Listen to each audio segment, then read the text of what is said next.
Hope you're doing well and hope you're staying nerdy. I'm not doing a box review today or a random figure review, but it will kind of be a Funko review. I have 9 Funkos to review. I have a bit of a mix. I have some Fallout, Overwatch and a couple of other gaming pops. So as always, I'm going to flip the camera around, put them on the Wheel of Destiny and let you admire them, so stick around.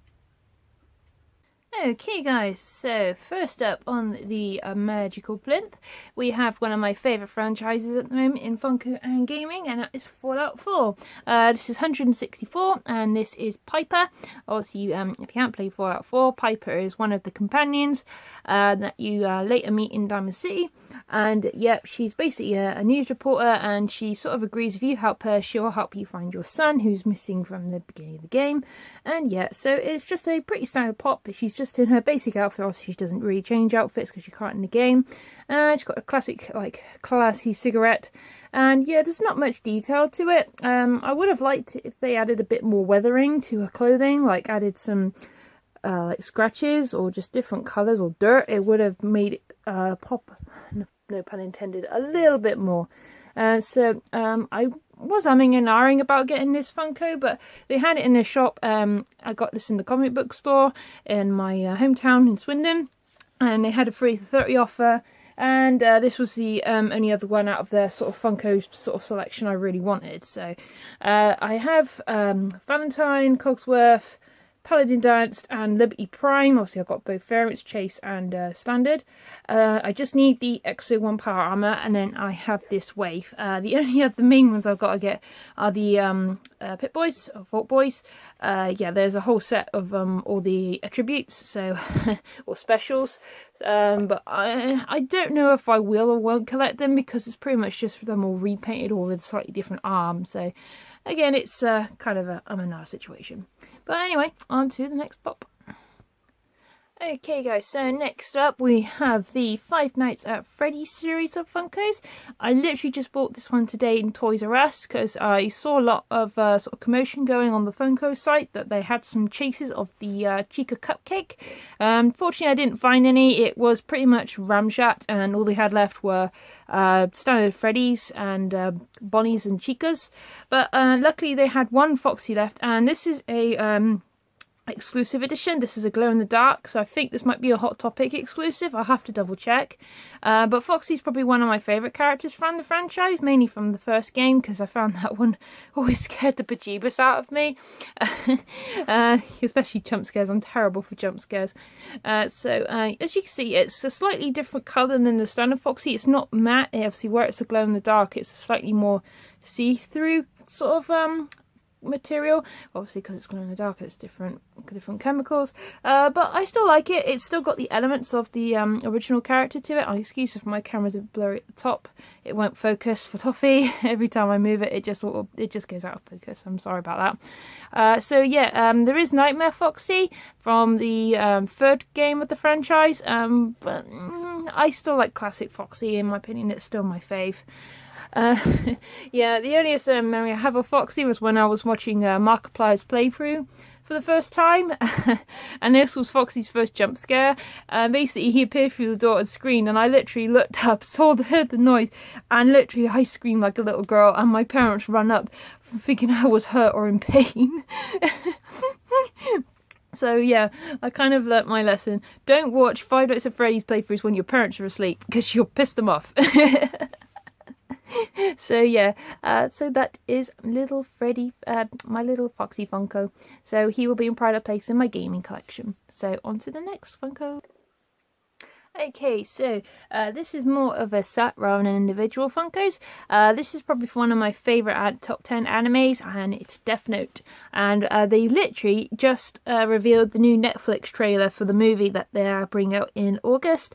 Gotta say, it looks impressive for the budget, but it's just, I don't get why they made Al a black guy, and the only sort of redeeming feature from that series is going to be William Dafoe doing Ryuk's voice. It's just, live action anime just doesn't work in my opinion. The Tokyo Ghoul movie and Parasite movie, yes, maybe, but nothing really else. So I will give it a watch when it does come out. But anyway, I'm blathering on. Onto the Funkos. So in this series, you have Light, Ryuk, Al, and this is the Hot Topic Al with when he's kneeling and he's eating a piece of cake. Sorry, again, my camera will not focus on it.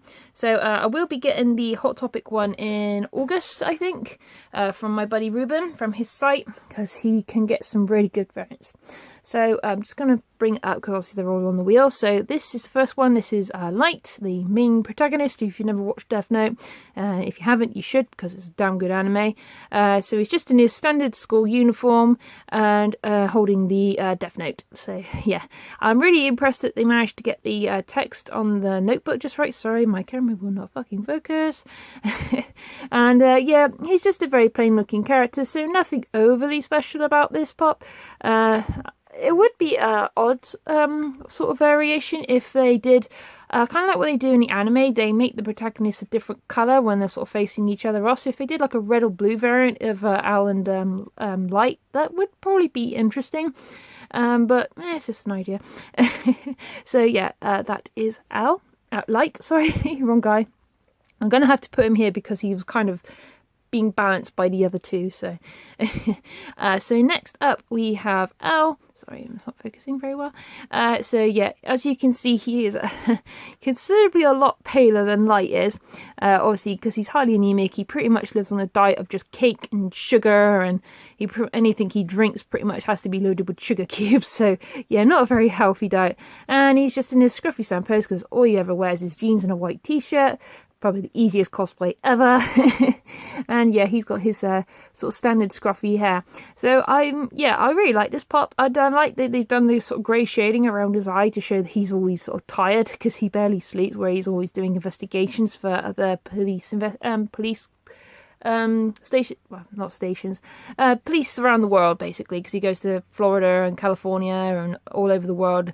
If you haven't read the novel Al Changed the World, yeah, that's a very, very good book to read because it's about Al solving a murder case in America. So on to the last one, which is my favourite out of them. This is Ryuk, and yeah, again, if you don't watch the franchise, Ryuk is the Shinigami who drops the Death Note Light has. Basically, because he's a death god in a barren wasteland, he gets bored, goes to the human world, decides to have some fun by giving humans the Death Note and seeing what they'll do. Yeah, he's kind of the comedic element to this anime because it does get really, really dark, obviously being an anime called Death Note. So as you can see, he's holding his favourite food to eat in the human world, which is apples, because see, the Shinigami realm is just death. So their apples are just nothing but shriveled up pieces of crap, and as soon as he eats human apples, he gets addicted to them, and if he doesn't have apples, he gets withdrawal symptoms, and basically his body sort of contorts itself up and he gets into a mangled mess until he eats an apple, which I think is really hilarious. So yeah, there's nice detailing on his gloves, his jewellery. He's got his little book holster here on his waist, and yeah, it's a really nice pop. I would have liked it if they had sort of a variation, if you could have wings in his back, so he'd look like a proper badass Shinigami. But yeah, Funko don't really do that sort of thing, but it would be cool if they did. So that is the Death Note series. Okay, so next up is my favourite game franchise I am currently playing at the moment, and that is Overwatch. And this is number 97, and it's Winston, the gorilla, and he is an amazing character in this game. I think he's one of the tank class characters, which basically means a heavy or, you know, sort of a strong character. This is from the first wave of the Overwatch characters, so I'm getting Tracer eventually, as well as Widowmaker. I've already got Reaper thanks to my loot crate. The only other ones I need is Farah and Soldier 76, but now they're kind of vaulted, it's a bit tricky to get hold of, and sometimes they can be quite pricey. But anyway, back to Winston. This is a really, really nice pop. I got this again in my local comic book shop. He was at a quite good price, so I thought I'd grab him before he's vaulted as well. So there's nice detailing to his hands and his gloves. That's usually one of the weak points with Pop Funkos, I find, is the hands aren't always the most well painted feature. As you see, there's the logo of the corporation that he was with, because he was on based on the moon and growing up when he was younger. And yeah, he looked up to the professor who raised him. Basically, these glasses were the professor's, so he always wears them in memory. And yeah, there's nice detailing to his back plate and these parts as well. It's just so nice. The only problem is it doesn't quite fit on my shelf with the rest of my Overwatch Funkos, but I'm sure I will find a way. Yeah, the only other default is just the glasses aren't quite on straight enough, but it kind of looks like they've been a little bit bent up and damaged in battle, so I'm not going to complain too much. So on to the next Funko. Okay, so next up again from the Overwatch series, and this is the second wave. So this is the number 181, and this is Symmetra. And yeah, I've never really played Symmetra's character in the game, so I'm not quite sure what this little doodaddy is. I'm assuming it's something that amplifies her tech power in the game, because she basically uses her hands and creates like a sort of little pyramid, and I think she creates force fields and stuff in the game. I'm a fan of Overwatch, yet I don't know her power. That's really bad of me. That's just, I never played her. Anytime I play Overwatch, I'm always playing Mercy or Tracer. So yeah, but I got this Funko anyway because she was really, really nice. And the only slight defect she has is there's a little bit of the hand paint going onto the crystal that she's forming, but no, it's extremely really tiny. So unless you're looking right close at it, that's the only time you're going to see it. So yeah, she's got her standard visor. I really like how they've made the paint graduate onto it, and it's not just plain. Kind of wish they did that with Soldier 76's visor, because they just painted it on rather than did clear plastic, but the Hot Topic one does, and it's a lot more expensive. They go for about £80. Anyway, and back to her. She has really nice detailing on her jewellery, so it's a nice clear crystal and some detailing. Her boots are really well painted, and yeah, her sort of mask is really well done as well. So yeah, this will be a great part of my collection. So on to the next one. Okay, so again, more Overwatch, I'm afraid, guys. I'm really sorry. I've pretty much been focused on collecting this series at the minute. So this is 179, and this is Lucio. And I got this in my local comic book shop today, and yeah, I had to have it because I really need to complete the first sort of couple. This is actually from the second wave again. So in this set, you can get the 6-inch Reinhardt, which I've already got, Diva, which I'll be getting next month, May, Symmetra, and Makrooh. And yeah, these are really, really nice. So Lucio, I think he's a healing class character, and basically uses sound waves for attacks.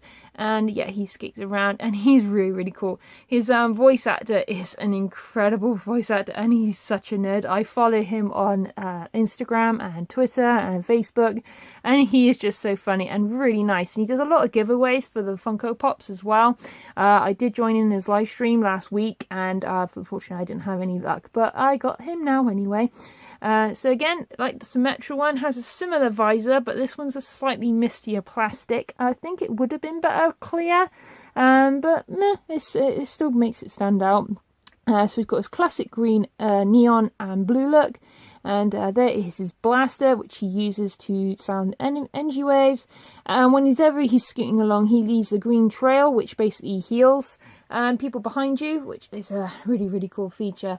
And yeah, his crazy dreadlocks with his hair extension accessories, and it's just a super nicely detailed Funko. They've even gone really well into painting on the detail of his tattoos on his arms, and so that is a really, really nice addition to this. So I'm kind of glad I got this now. So anyway, on to the last Funko. Okay, last and by no means least, it is the main Funko I was kind of really excited to get today. Again, I got this one when I bought Lucio. It is Makrooh from, again, Overwatch, and it is 182. There are two variants of Makrooh. There's the standard one, which I got here, and there is the American Patriot version, which is currently exclusive in America, but you can pre-order it on sites like popculture.com. Pop in the Box don't have it, unfortunately, which is a shame. But anyway, Makrooh is a badass character, and if you don't know, he's voiced by one of the great anime voice actors, Matt Mercer, who's done Levi in Attack on Titan, and a few other badass characters. I can't remember the names off the top of my head, but Levi is the main one that he's done in the English dub. So, yep, so he's in his standard looks. He's got his poncho, he's got his badass sort of metal glove, and I love the bullet detailing on his cowboy hat. It does have a little bit of dust on the top where it's been in the shop for a fair bit, but that's what a brush is for. So I've had to put Pox here because his foot's slightly raised up and he would stand quite as well as I hope he would. So he's got his BAMF logo on his belt buckle, and his metallic armor is really, really well detailed. So it's super nice, and he's even got the little tiny spurs on the back of his boots. So I am really, really chuffed with this Funko. And yeah, Matt Mercer is sorry. Oh, damn it, Makrooh. I think he had a bit too much drink around high noon today. So I'll just leave him be for now. So again, this is from the second wave of the Funko Pops. And yeah, so last one I need now is just May and Diva. And the Diva ones have been going down really, really, really well with the Overwatch community at the minute, just because of the quality. So yeah, I'm extremely happy with the Makrooh Pop. So yeah, he will be pretty much front and center of my collection. So there you go. You can stand there, Makrooh. There we go. Hey guys, had to turn around and just say my goodbyes for the video. As always, I hope you enjoyed my reviews for the Funkos, and if you do, please comment below if there's any series that you would particularly like to see, or any of the ones I haven't got from the franchises. So I will be getting a couple of loot crates soon. Hopefully my loot gaming will be here by next week, because it's been delayed because of item shortage of the t-shirts. So I'm hoping it's going to be a really, really good box. It's the Road Rage theme. Anime Loot Crate has been shipped and will be with me in a couple of weeks' time, and it is Uprising, so it's all mech based stuff. So Neon Genesis Evangelion, Gurren Lagann, Blame, and Knights of Sidonia, which I am really, really looking forward to. And Yume Twins is holiday themed this month, and they've already kind of previewed a few of the items, not everything. I think they've just kept two sort of secret just to not totally spoil the box, but I would like it if they didn't show anything from the box, to be fair. But in the box is going to be a pack of Sailor Moon cards, a Disney plush, My Melody travel set, and a few other little random bits and pieces for the holiday theme. So anyway guys, until the next review, I will say a sayonara des, and stay nerdy and stay happy.